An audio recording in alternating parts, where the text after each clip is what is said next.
Welcome to God is Open. I am your host, Christopher Fisher. Today on God is Open, we are going to be talking about this book, God in Motion, a critical exploration of the open theism debate by an anti-open theist, Manuel Schmid.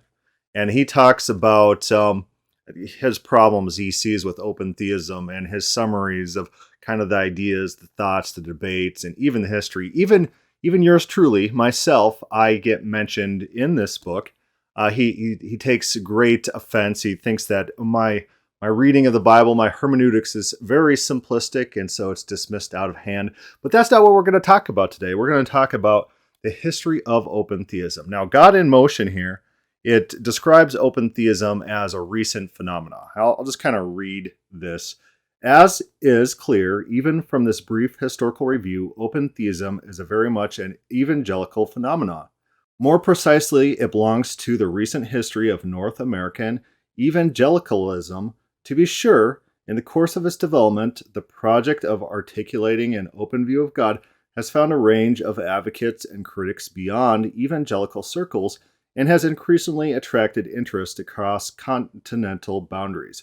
Yet both open theism's creative center and debates it has provoked remain firmly rooted in U.S. evangelicalism. Now, I'm not going to dispute any of that, what he says, that the spiritual center of open theism is in the United States. I'm not going to debate that. I'm not qualified to debate that.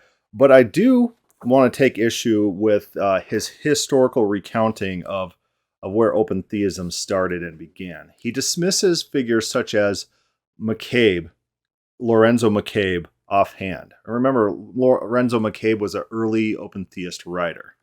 He writes, other scholars and schools of thought, occasionally cited as forerunners and predecessors of open theism, e.g., antique and contemporary critics of divine omniscience and immutability, such as Chalcidius, Jules Lecoeur, and Lorenzo Mccabe, or movements like Socinianism or Unitarianism, cannot be verified as actual sources of inspiration. Such putative sources are clearly points of connection that have been established retrospectively by both supporters and opponents of open theism, either to discredit, as in the case of Socinianism, for example, or to strengthen the open view of God. So now turning to my spectrum map of open theism, in which I kind of map out some figures and put influences. Let's take a look at this and see how he criticizes this. So on one side, you got philosophical. You got people like Charles Hartshorne, Alfred Whitehead, and Richard Swinburne as philosophical forerunners, precursors to open theism. And he wouldn't disagree there. He's very big into talking about process theism as a big influence. It seems to be one of the connections in his mind that he needs to be true to help him intellectually dismiss open theism. And so on the biblical side, you see there's people like Adam Clarke, Gordon Olson, L.D. McCabe, Bob Hill, and William Biederwolf. Now, Gordon Olson is not mentioned at all within this book. We'll turn to the index of individuals and take a look. Roger. Nope, that's not Gordon Olson, not mentioned whatsoever. Let's see if William Biederwolf is mentioned in this book. B-I-E. Nope. We got Bursack Robert, but no Biederwolf. Now, I mentioned Biederwolf because Biederwolf was an inspiration for Bob Hill. A guaranteed inspiration for Bob Hill. And Bob Hill is inspiration for Bob Enyart and Denver Bible Church, huge branch of open theists that you meet everywhere, argue online, had the biggest theological forum on the internet, Theology Online. And not even taking that into account, the entire Gordon Olson wing of open theism is also missed. It's not being considered. And so within open theism, you have various historical currents that flow through. And he's just focusing on the ones where he has probably the most availability of information, which is the philosophical type influences.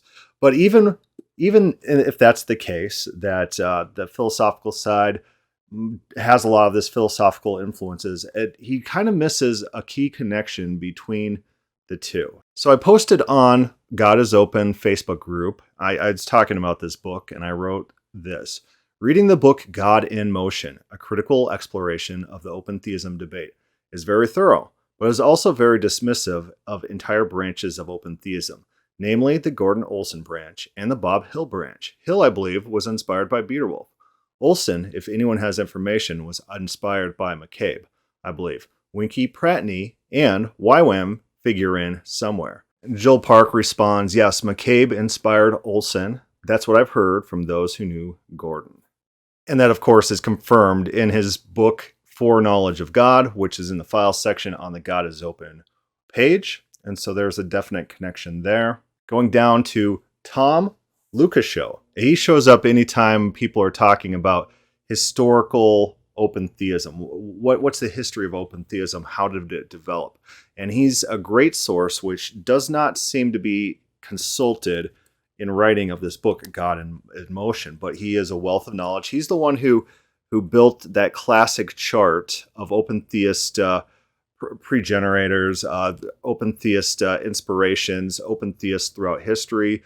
He's the one who pointed out Lacour's existence.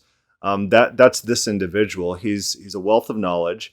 He's also the one he was responsible for W. Taylor Scott, whoever that guy is, getting kicked out of one of these open theism conferences because W. Scott was modifying all his work and then distributing it, and it was a whole thing. But anyways, Tom Lucas Show, he chimes in and he writes this.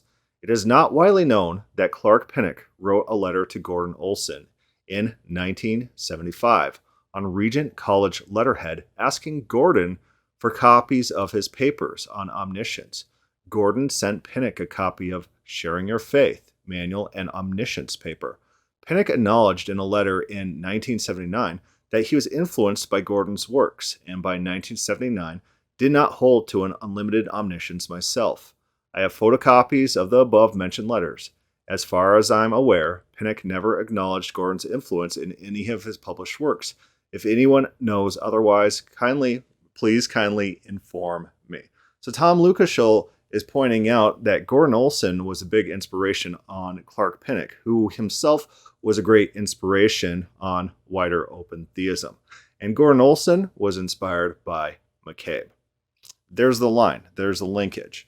And so this goes back a lot farther than the 90s, all these influences. And remember, back in McCabe's time, McCabe talks about active academics in Europe, that there's all sorts of open theist academics in Europe that he mentions, he believes exists. He seems to have interacted with them. This is a European phenomenon that he is bringing to the States. So probably some more research needs to be done on who these European open theists were historically.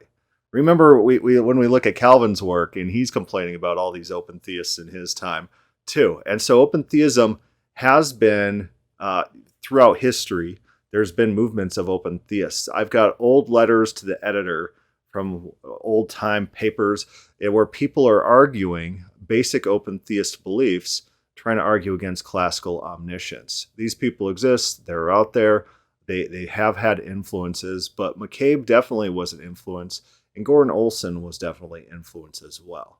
Here's a biographical page on Lorenzo del Mccabe, 1817 to 1897. And so these books were written in the 1880s. So this is, well over 100 years, maybe 150 years ago is when the original inspiration for the American open theist movement began. Lorenzo del Mccabe was born in Marietta, Ohio, and died in Delaware, Ohio. He was orphaned at age 7.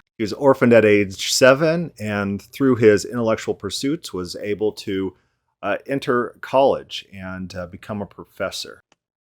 His books are available on Google Books for free, and also you could get William Beerwolf's book, How Can God Answer Prayer? And this is a 1906 book. And so these are the early American beginnings of open theism. I think we could definitely reject our friend Manuel's assertion here that McCabe had nothing to do with it. No mention of Gordon Olson and his claims that it's very much philosophically based. And we could point to people like McCabe and Beerwolf. We could point to the more modern individuals such as Bob Hill, Bob Enyart, rest in peace, and even Gordon Olson, people like Winky Pratney, people like Roy Elseth, who is a big inspiration for myself. These people never read process theism. We didn't read any Whiteheads. I've read a little bit of Whitehead, like when I mean a little bit, like 2% of his book. And so it's not very much process theism going in there. It's all about the Bible. It's all biblical. There is an entire biblical wing of open theism spawning from biblical concerns. Anyways, that's all I wanted to talk about tonight. Questions or comments, put that down below or start a thread on the God is Open Facebook group. Thank you for listening.